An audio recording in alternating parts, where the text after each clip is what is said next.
A lot of people are complaining about the amount of Azir Irelia on ladder. Probably the most complaints have to do with the play rate of the deck, a bit more so than the win rate. However, the deck is, the big question is it limiting the viability of other decks on the meta, right? Let me share my feelings right away, which I actually responded to in a comment on this one. Basically, my stance is pretty straightforward.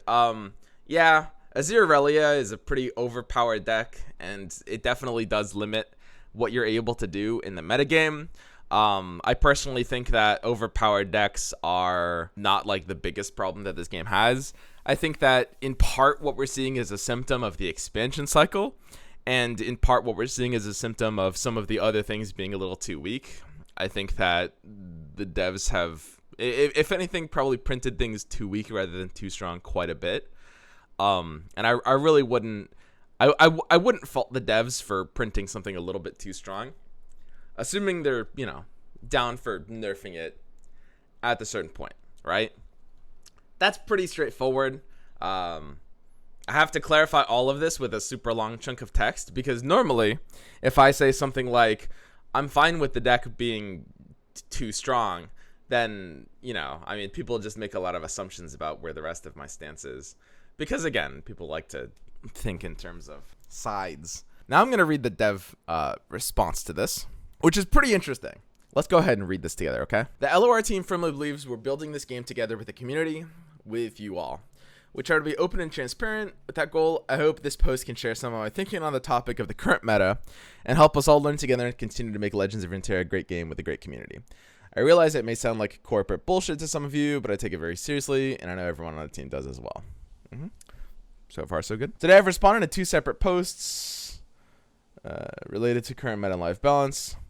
I prefer to respond in posts rather than create new ones. However, I know many of you in the subreddit are passionate about this topic, and I don't want these posts to be hard to find. Additionally, I want to share additional context on this topic than I did in those posts. Oh yeah, by the way, I forgot to mention, this is from Dovagetis. So anyone who saw the Riot dev interview I did, same guy. When I say Riot's opinion, what I mean is that live design and balanced decisions are made by a core of 3 people. Dovagetis, the product league on gameplay, responsible and accountable for game content and game health, which includes live balance. Bokurp, game design league on gameplay, responsible and accountable for all game decisions. And Ruben, the game designer on gameplay, responsible for card content on multiple past and future expansions, as well as live balance updates, design decisions. Yep. All of the teams on Legends of Runeterra are extremely collaborative, so the 3 of us do not make decisions without others' input, and anyone on the team can and does give us feedback and suggestions regarding life balance. However, the 3 of us are the core people responsible for final decisions made related to life balance. The reason I call out the above is to reduce ambiguity when I say Riot's opinion. I specifically mean the opinion of the people that can make patch-to-patch decisions regarding life balance updates. Since the release of Guardians of the Ancient, I think our meta has been great. The release has been one of our most successful since the launch of the game. We're seeing more and more players play the game and more having fun. That's very exciting to me, because my primary goal is to make Legends of Runeterra as fun as possible in an effort to grow the game by increasing the number of players that play and increasing the amount of games that players play. So far, Guardians of the Ancients has been succeeding in that goal. The first thing here, I think Riot does look at the game from a heavy statistical perspective. There's a fine line between being data driven and what we call, I guess, data informed. And I would say that some of my issues with some of their decision making is kind of like an over reliance on certain stats. The thing about stats to understand is that stats are not just one thing. Stats are not some objective concept, right? Stats are very subjective. Stats will tell you what you're looking at, right? You can look at stats and read stats in a lot of different ways, right? There's no such thing as objective stats or an objective number that covers every possible angle, right? And a lot of people kind of intuitively don't really understand that. It's quite a big deal. Seriously, when you think about it, what are stats? I mean, you can use one of many different metrics you want, and you can come to different results based on the different metric that you're using, right? I, for example, tend to have a pretty data-driven approach on like tier listing, right? I do use stats a lot because I want to recommend you guys decks that are going to be winning. There's a lot of different things, though, that make this a very subjective process, right? Like when I read out a win rate for a deck, sometimes I do this when I do, the meta reports. I'll be like, oh, this deck has had like a 60% win rate or whatever. I'm usually referring, first of all, there's like so many different versions of the deck, right? And you have to subjectively decide how to weigh each version, right? If there's a version that's like much worse and it has slightly worse stats, do you add that to the total sample size? Do you weigh it half and add it to the sample size? Do you disregard it? There's a lot of decisions you can make in the stats, right? How about, like, should these be a representation of the last 3 days, the last week, or the entire balance patch, right? Like, what are you looking for in the stats? Because going by the last, couple of days is going to have some major sample size issues where the stats are going to start becoming unreliable. But if you include too much of the first week, then it's going to be unreliable in that direction too, right? So, like, when we say the stats, I think to a lot of people that aren't really thinking about what stats are, it sounds like some singular objective thing, right? Like, just do what the stats say. And the thing is, the stats aren't saying anything. Stats don't fucking speak. They're stats. We interpret them. That's all it is. It's entirely subjective. So when I say Riot has, I from what I've seen, they're fairly data driven. I don't mean that. What I mean specifically is that, they're interpreting certain kinds of stats, right? So, like, for example, talking about certain kinds of decks in terms of, like, Riot, from what I've seen, tends to look at their deck's win rate, deck's play rate, and they tend to look at, obviously mostly like middle or lower ranks, and that's obviously not a bad thing. I mean, as much as some of you guys are competitive players and you want the game to be entirely designed around competitive players, that's not really sustainable or even a good idea at all. I mean, the casual players do matter. In fact, there's a lot of casual players. Why wouldn't they matter? Of course they matter. So you do need to balance perspectives, right? It's really, really important. I think the biggest thing that I see is that sometimes it feels like the interpretations of the stats are a little bit off, right? So, like, for example, I don't exactly know what their metrics are for meta health. There's a lot of different ways that can be broken down. But basically, he's saying here that the meta has been great since Guardians of the Ancient. The release has been one of the most successful since the launch of the game. We're seeing players play the game more and having fun. So I think that a lot of this is true. I mean, obviously, for those of you guys who don't know, when the Shroom expansion launched, we did have a major influx of new players. A lot of people were really interested in this release, and yeah, I mean, overall, a lot of players played the game for the first time since, like, Rising Tides, or picked up the game for the first time ever. But from that, I don't think that would be a metric for saying, like, the meta is great per se. That's a metric for another good thing. There's plenty of good things and different things you can say, but that to me doesn't really correlate with a good meta per se, specifically. That's pretty much all I had to say about this. For the most part, though, I kind of had to have that discussion because I'm going to be talking more about stats as we get down further, because, of course, this is a data-driven post, right? Okay, here we go. I'm going to share some internal data in this post, and I would like everyone to keep in mind that data is a tool. Very good. Data informs our decisions, but quite often a single point of data does not tell the whole story. Bokurp, Rubenzu, and myself often use data to help us make decisions, but we use multiple data points across multiple time spans to inform our decisions. Again, very good. There are times where data can be misleading or misinterpreted, especially when looking at a single snapshot in time. As an example, most champions' play rates are exceptionally high in the first week they're released, but that doesn't mean we consider live balance updates for those champions to try to counteract their high play rates based on only the first week of data. So this is the kind of thing that I think is extremely important, and I'm happy to hear that they're doing exactly this. This is great, right? Like, there's different statistical trends that you have to account for in terms of, what is going to be something that you can actually generate information from, right? And this is actually the same thing that I was talking about on my tier list, right? So for those of you guys who watched my kind of like recent meta report, I started off by saying, effectively, Azir Irelia has a really high win rate. And then I sort of mentioned that the reason why I think Azir Irelia isn't a problem or sorry, the reason I think Azir Irelia is a bit of a problem from a meta health standpoint kind of has nothing to do with its win rate, right? Like, the win rate is a pretty small part of that. I referred to statistical noise. I said that there's a lot of problems with trying to look at a week 1 stats and say confidently one way or another, because there's a lot of reasons why this deck would have a high win rate on week 1. Mostly, any sort of deck that is kind of easy to build and does well without having to play it super well and ends games fairly fast will do really well in a week 1 environment, right? So in those kinds of like early days environments, you're looking for something pretty specific to be able to do well. And Azir Irelia hits a decent amount of those benchmarks. Although one very, very important thing is I think a lot of people think it hits the benchmark of being an easy deck to play. And that's why a lot of people think that the deck is very limited in terms of its ceiling and has a win rate that will fall off over time. And I don't think that factor is true. I think that this is a deck that gets better as people learn how to play it in different matchups. It's a really high skill ceiling deck, but sure, I'm in a low skill floor, I guess. But yeah, no, I mean, this is great. I agree with everything so far. Boring post so far, but I'll try to make it more exciting from this point forward. Right now, there is no plan to make any life balance changes to Irelia Azir in patch 2.9.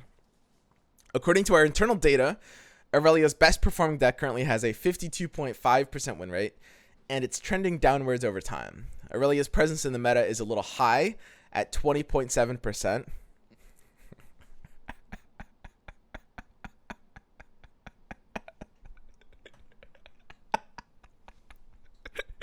A little high.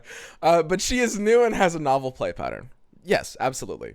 And while her win rate has been decreasing since her release, her play rate has been consistent, which I take as a strong signal that she's fun and people enjoy playing with her. Later this month, we will be sending in-game surveys to the community related to all the new cards and to learn how you're feeling about them, which is something we do for every card release. That will give us another data point to help us calibrate how everyone's feeling about the new cards. We'll use all of that data to help inform future content and live design decisions. I do not think Irelia is popular because she's overpowered. I think she's popular because she's fun and new, and because some players think she's overpowered. So, here's the problem with this sort of like data-driven approach. I mean, again, it's a really, really fine line. I don't think Riot is particularly bad at data interpretation. I certainly wouldn't say that. It's something that's very hard to do perfectly because you do need to use data, but you also need to know when to not use it. And it's surprisingly hard to balance. Here's kind of the problem with this approach, which is that, I mean, this definitely, I'm sure, is true.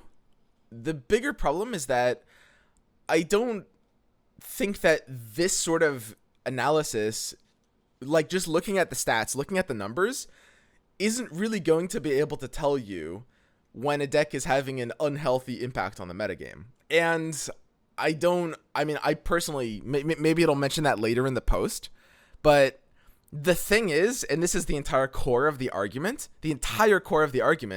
is that, guys, it's extremely possible for decks to have very unhealthy aspects or unhealthy impacts on the metagame without themselves having the highest win rates ever, right? Period. And that's why I initially made, and I'll go back to it, that's why I was talking about this, right?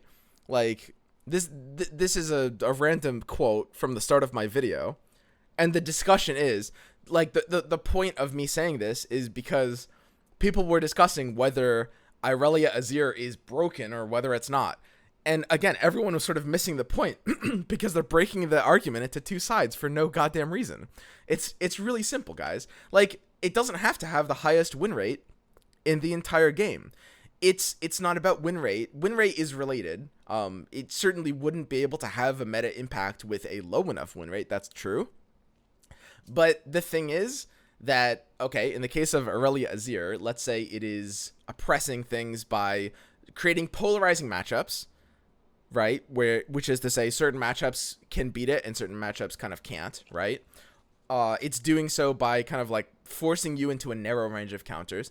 Like, people are saying Irelia Azir is perfectly fine because it's counterable, which is completely missing the point. The fact that it's counterable is kind of the problem, right? Like it is a deck that kind of forces you to play a counter deck.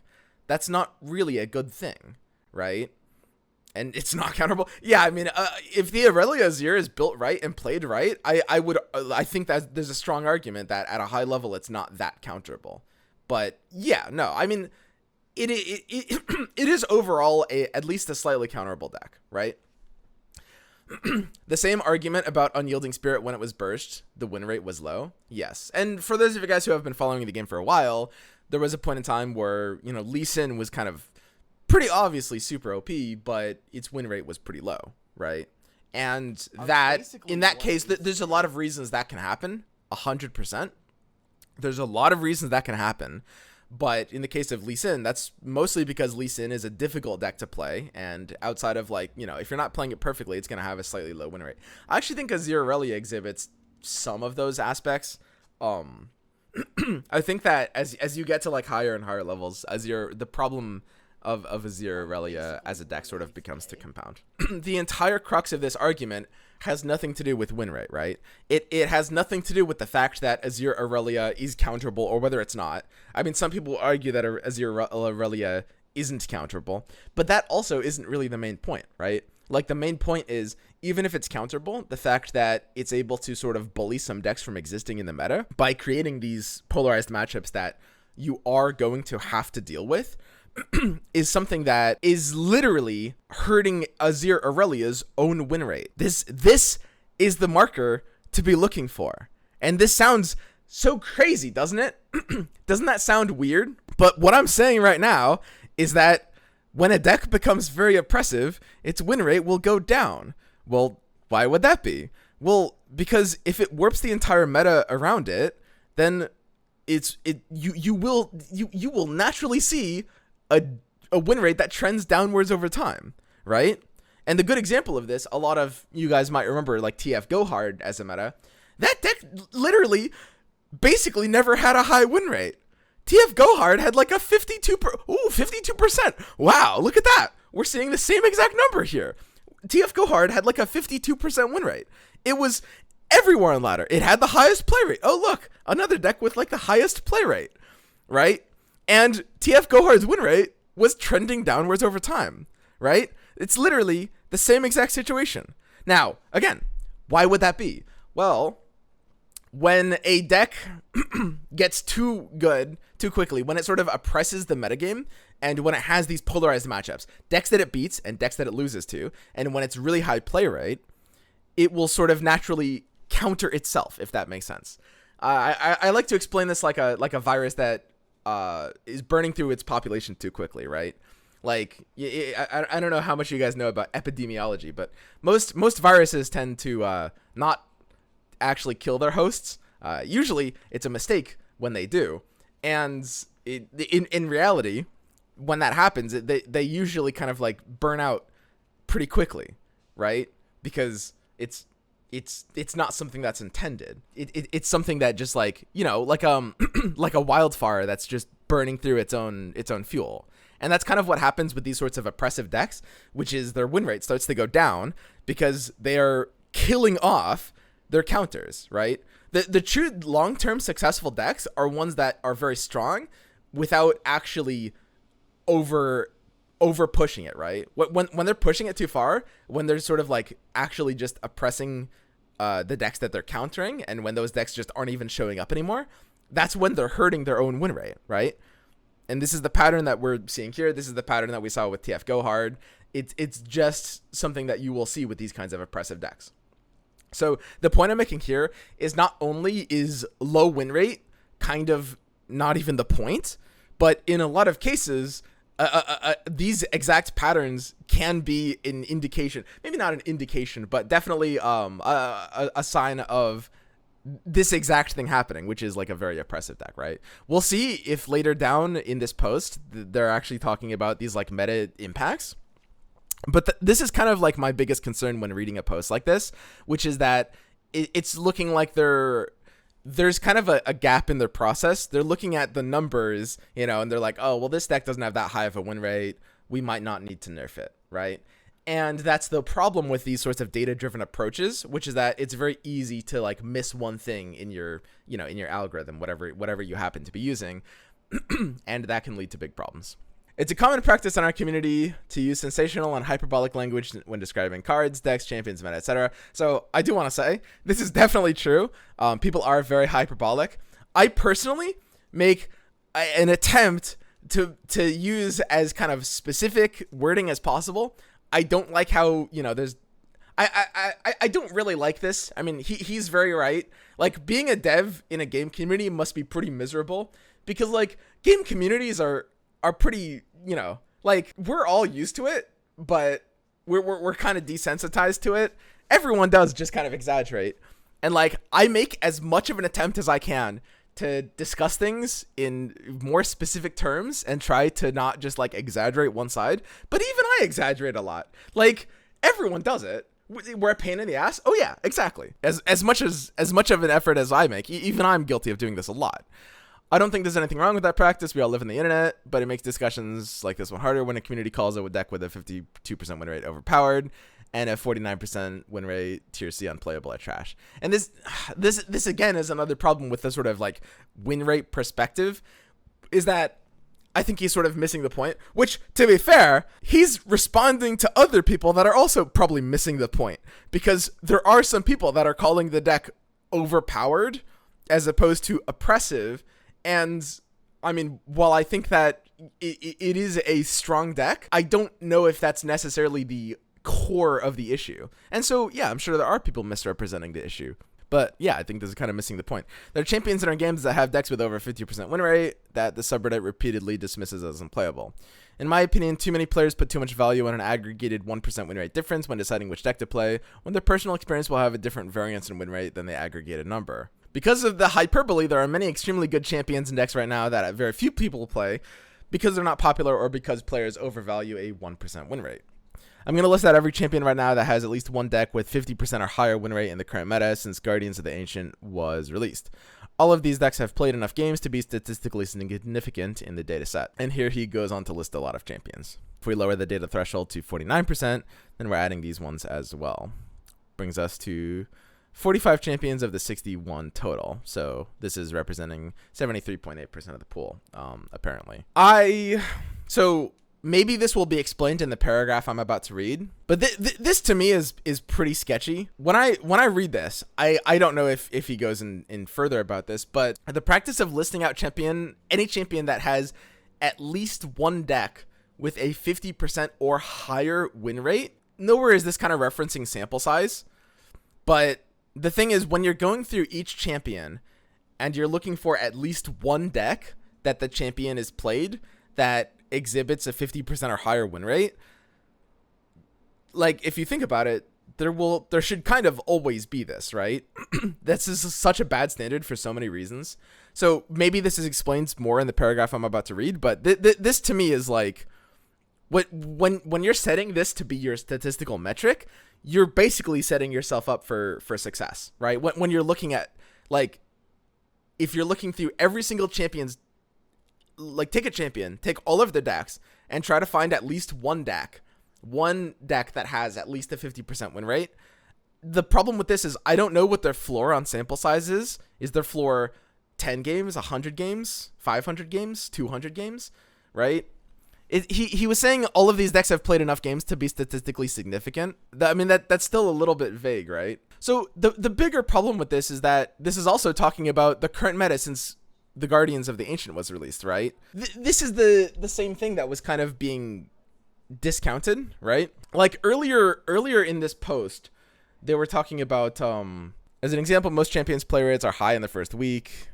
Yeah. And I mean, you're going to see a lot of just like kind of like random stuff, because like there's a lot of returning players that are trying out like their old champions decks, and the meta is usually very diverse for the first week, and usually with enough people playing any sort of specific champion or deck, it does feel like there will likely be some bias towards at least one of those decks being able to perform above a 50% win rate. But personally, to me, there's kind of a lot of problems in trying to use this as a metric for champion viability or health, right?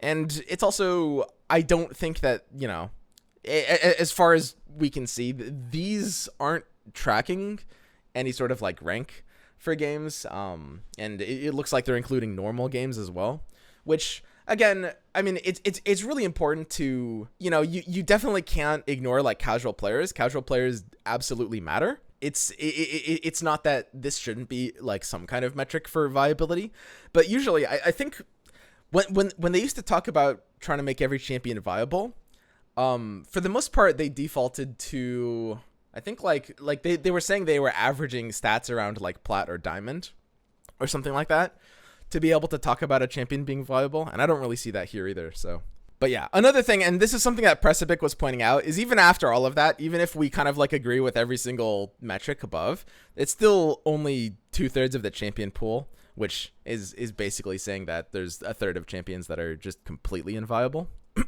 Some of these decks are not very popular, and yeah.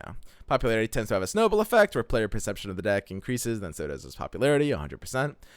In my opinion, this is an extremely healthy meta with a very high variety of options. A player can have success using 74% of the champions that exist in the game right now. So, again, here's another problem with the stats. And personally, I think this is a pretty big problem.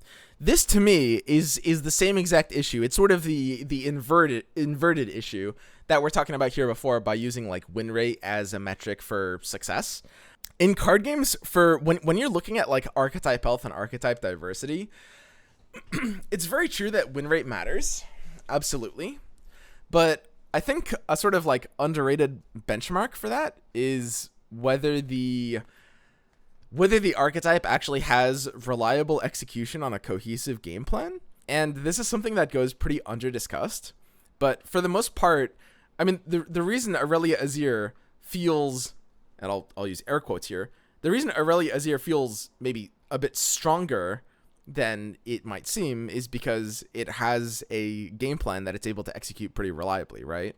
And the reason some of these decks, some of these kinds of archetypes don't really have, you know, that level of perceived power is because they don't really have cohesive game plans that they're able to reliably execute, right? I don't know, look at, I mean, it's kind of easy talking about like Vlad Scargrounds, I guess. But that's a deck that has, I mean, it's arguable that its game plan is somewhat cohesive, but it doesn't really feel like you can execute that game plan reliably, right? Like you need to draw very specific cards for it to work. And that's always going to kind of feel a little bit less objectively powerful than it might be. So what I'm saying is this, that when people are, you know, complaining about something being overpowered or underpowered, and the thing is, that the thing to understand is game design is largely psychology, right? That's really important, and that can't be forgotten. And when people are saying overpowered or underpowered, they're not entirely referring to win rate percent. You would think in a perfectly logical universe they would be, but for the most part, when something is overpowered, it can mean a lot of different things. As I mentioned above, in this case, maybe it means Azir Irelia is oppressive. Maybe people are trying to communicate that it's something that's not fun to play against, right? Maybe people are trying to communicate that it locks you into a narrow range of options, or, you know, there's a lot of difference why that might be. And conversely, by talking about something being underpowered, I mean, to a lot of people, that doesn't really mean low win rate as much as like it just feels weak, because I mean, perception is very, very far from flawless, and a lot of people, even players that think of themselves as high-level players, are victims to their own psychology. You're always going to be biased in terms of what you think is strong and what you think is weak, but the point of a game isn't to balance the numbers. It's not about balancing win rate as a metric. It's about balancing out that psychology. And they're usually fairly close. Don't get me wrong. They're usually not that far off. But that couple percent win rate difference in terms of like where it is in people's heads or where it is in the games is what you're balancing for, right? And it makes a pretty big difference overall. A lot of people, you know, are feeling like a lot of the champions are sort of like, you know, not super fleshed out. And this is kind of a side point on the main thing. But I don't think that it's necessarily really reliable to go through the win rate stats and point out like, oh, you know, these decks have like, you know, these champions have at least one deck out there that has a 51% win rate, so it's fine, right? Unfortunately, I frequently see posts on the subreddit, social media, and streams calling many of the champions listed above trash, unplayable, or other language that perpetuates the community belief that leads to players avoiding playing them, which can result in stifled exploration and experimentation. So, I mean, again, this is definitely true, and it's important to note that this is true, but I don't know if that's really the main point, because again, it's not really about the fact that these decks aren't really unable to win games so much as they don't feel great to play. And also, I mean, again, it really comes down to like how we're interpreting viability of stuff like this, because I would interpret viability pretty differently. On Mobalytics, only 24 champions have over a 50% win rate, many champions being around 40%. I think picking for one deck makes champions look more viable than they are. Yeah, absolutely. I think that's a great point, Silverfuse. But yeah, again, that's a good example of this metric being kind of sketchy. Because if we're talking about a champion's viability, you know, I mean, if we're looking for at least one deck with a 50% or higher win rate since, you know, Guardians of the Ancient has been released, and, you know, whatever that means, it's usually going to do very well. But then, yeah, when you limit it to actually looking at champions that overall have an over 50% win rate and it's down to 24, then that's always going to be quite a bit worse. This is kind of like what I was trying to set up at the very start of this talk by talking about how stats are ultimately subjective, because there's so many different metrics you could choose, and the different metrics are just going to tell you different things, right? Like, stats are incredibly subjective. The metagame right now has a very high number of options for champions decks. Our game has some of the best game health metrics we've ever seen. I do not want to risk the current health of the game simply to shake things up, because most likely outcome is that we accidentally make the metagame worse.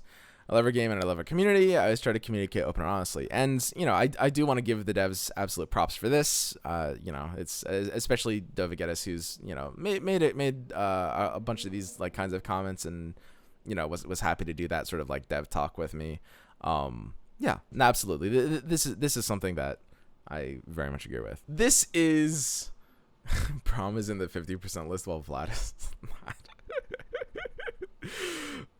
Yeah, this is basically the devs message that they put out. I guess this was yesterday, and basically they're saying that it is unlikely that we're gonna have a balance patch.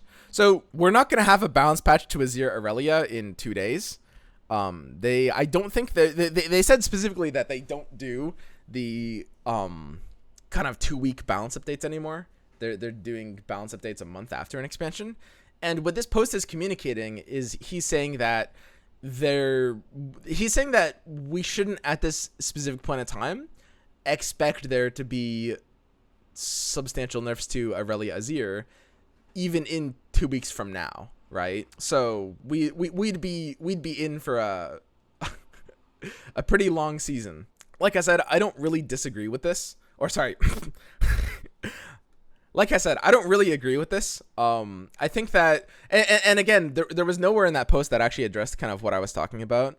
But this is the problems I see when just kind of like looking at things through just like a heavy win rate lens, which is that there's a lot of other aspects of decks being unhealthy. You know, like decks being unfun, feeling like you can't win with a certain kind of deck, feeling like your opponent has control over the game and you don't have control of the game, right? Like, just feeling on every turn like you could be about to lose if the opponent has a good hand, or if your matchup isn't good into them, or if they don't make misplays, right? There's a lot of other problems with decks that aren't necessarily going to be shown in just the simple win rate stats, especially when you consider that win rate as a metric is something that is another one of those subjective metrics, right? Like, I mean, its win rate was it at least has been higher in Masters recently, but I mean, who knows? Because this post is basically throwing into question the validity of the Mobalytics win rates, because obviously they don't have the entirety of the sample size that Riot's internal win rates do, I guess. So, I mean, who knows what the actual like win rate of this deck is at high levels. As a developer, one of the most important things is to be able to sort of like translate community issues, and it's a really hard process as a developer, right? Because I mean, obviously game communities, like I was saying, tend to be very exaggerated in a lot of regards. There's a lot of hyperbole. And it can be hard to sift through that. Like my philosophy on the matter is that you can't always take player complaints at face value. You sometimes do need to interpret them in different ways. When people are saying that a deck is OP, often they're struggling to communicate something deeper, right? Like, the deck isn't fun to play against, or you just feel powerless playing against it, or I don't want to have to switch to a specific kind of counter deck. You know, one of many different sentiments, and it can be difficult as a developer to figure out exactly what your players are saying. But my stance is that player complaints should never be dismissed. And I should clarify, a lot of the times the players are complaining about something that, like, maybe they're not even, maybe the players themselves aren't even really fully aware of what the issue is. Absolutely. That happens a lot, right? So, like, you know, if people are complaining that the Watcher is OP or the Watcher will end games, sometimes what that just means is, like, the real problem is, you know, the board sweepers that Trundle Lysandra has, right? Like, there's a lot of cases where the players will sort of like mischaracterize their own arguments because, you know, they'll be able to be like, oh yeah, no, I'm not really enjoying this, but in their heads sometimes it's hard to explain why, right? And a lot of the times it just comes down to seeing a deck too goddamn much, honestly. That is a large source of player complaints, and it seems like that's kind of like Riot's, well, I say Riot, again, you know, Dovagedis and these two others he mentioned. It seems like their stance is probably kind of in that area of thinking that it's probably just the play rate of the deck that's the issue. Because, I mean, there is an issue, right? You can never dismiss an issue. When players are upset about something or complaining about something, or, you know, whatever players do, there always is an issue. You should never dismiss an issue, 100%. But it's also important to note that, again, you have to figure out exactly what the issue is, because the players themselves aren't great at communicating to you what the issue is. When I hear that quote, players are great at identifying problems but bad at specifics and solutions, I actually disagree with it. I think that players are great at detecting problems, but I wouldn't even say players are great at identifying problems.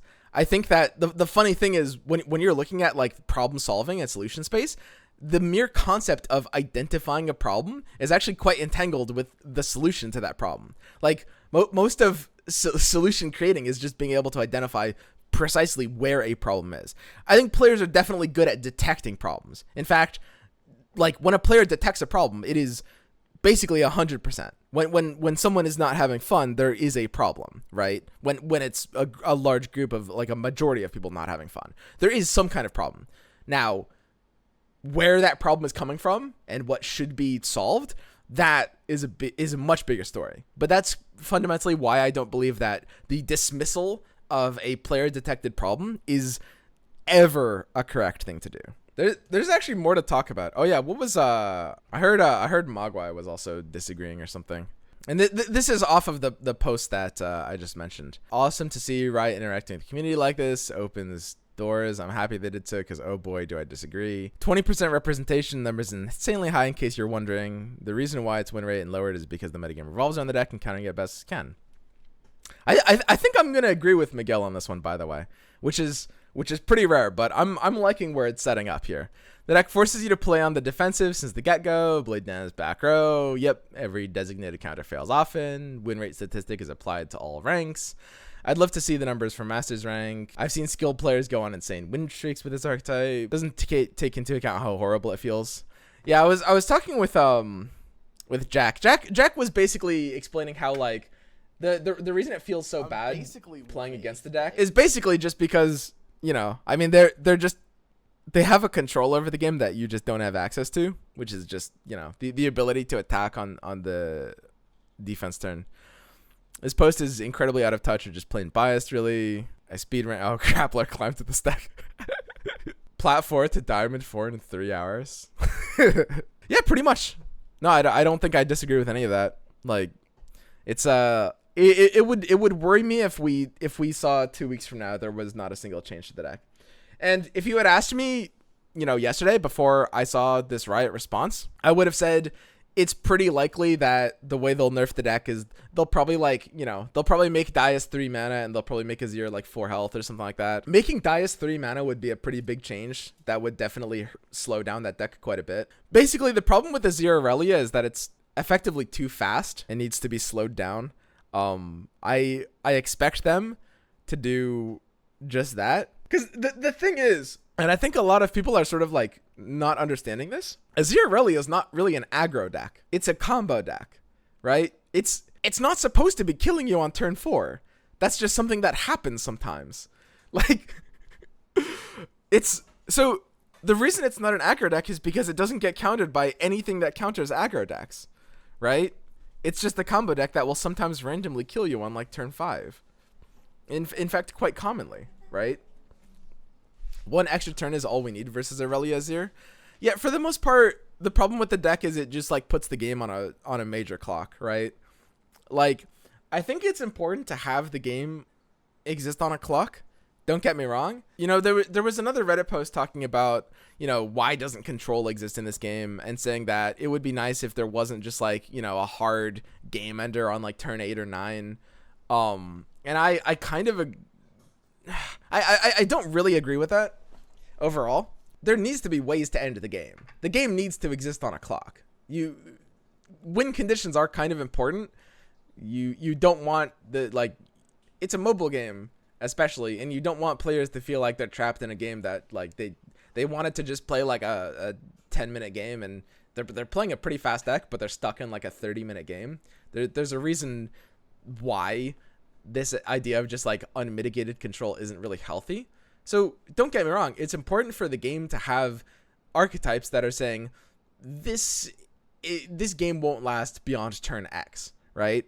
That's a really important thing, and I'm totally fine with that design philosophy. The only problem is that in this case, X equals like 6, period. Like, it's just fucking ridiculous.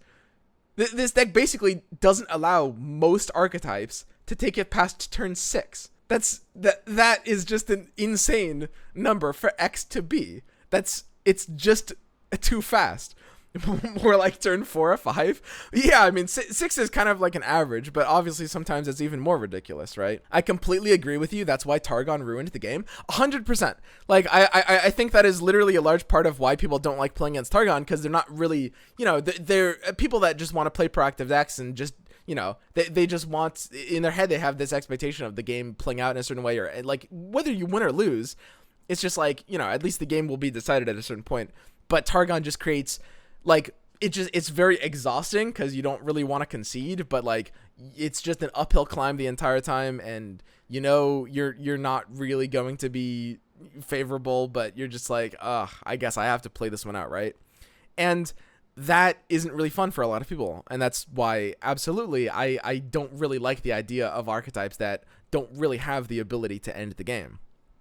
But yeah, no, that Targon is kind of like why that happens usually. There's no problem with an archetype that basically forces the game to end on a clock. No problem whatsoever. This is, for example, this is something that I heavily disagree with Mogwai about, which is stuff like Atrocity. Like, I think Atrocity is fine and doesn't need to be like slow speed or anything like that. Atrocity is an important game ender, and forcing the game to exist on a clock is a good thing. But it's just when that clock gets to the point where it is reliably like turn 6, then at that point, yeah, it's fucking ridiculous. Yeah, 100%. Like, this deck literally doesn't allow most games to go past turn 6. How are we still talking about it? So that's overall kind of like where I'm coming from. I think that there are some players that just don't want this game to have finishers whatsoever. Just like, every finisher needs to be deleted, and Azir Irelia, and they should fundamentally like change the Blades dance interaction with Azir Dais. At the end of the day, they're not gonna do that, and I don't want them to do that either. The interaction between Azir and Dais is literally the entire point of the deck, right? The entire aspect of the deck is just like, oh, we're going to, set up a combo and then just pew pew pew and kill you, like, and do like these sort of pseudo attacks on your turn. That's fine. I think a lot of you guys would be surprised how much more manageable this deck would be if it was like 1 or 2 turns slower on its combo. Guys, 1 or 2 turns is like a big deal. Imagine if Watcher combo was a turn 6 play instead of a turn 8 play. Can you guys imagine that for me? Like, like the difference of a clock of 1 or 2 turns is like the biggest deal imaginable. So yes, if they take this deck and slow it down by 1 or 2 turns, it'll absolutely be fine. They don't need to do more than that. They don't need to like ruin the concept of the deck. Like the difference between turn 6 game ender and turn 8 game ender is like the difference between a tier 0 deck and a tier 5 deck. Like it's a big difference. Stats are important. You do need to use stats as a tool, but I would say that from the decision making I've seen, there's a little bit of a slight over reliance on stats. I want to say, like I said, this is a really hard balance to strike. Like using stats just the right amount is pretty difficult, and almost no devs have a good tracker record without being like either slightly over reliant or slightly under reliant at times. But I would absolutely say that it looks like they're being over reliant on stats here, 100%. Did you guys see what I did there? Something that players do a lot is usually just pretend that a certain concept in the game can't possibly be healthy, and like it just needs to be removed or changed as opposed to just being made more expensive. Like at the end of the day, usually making things more expensive mana-wise is a fine solution. If they want to make it a little bit more interactable by making Azir have a little bit less health, I'm fine with that actually. That's a solid argument as well. But beyond those two things, they don't really need to do anything more than that. Now, to be able to slow down the deck, they might have to do that in a few different changes. Maybe Dais being 3 mana would also have to have a couple of other changes. Maybe they should make Dunekeeper a 1/1 instead of a 2/1. You know, there's arguments. That's not really the point. But beyond slowing down the deck a bit, but okay, reasonably speaking, a lot, but 1 or 2 turns is a lot. And maybe making it a little bit more interactable with Azir having less health. I don't think they need to do anything else. I think it would be completely fine at that point. Like, completely fine.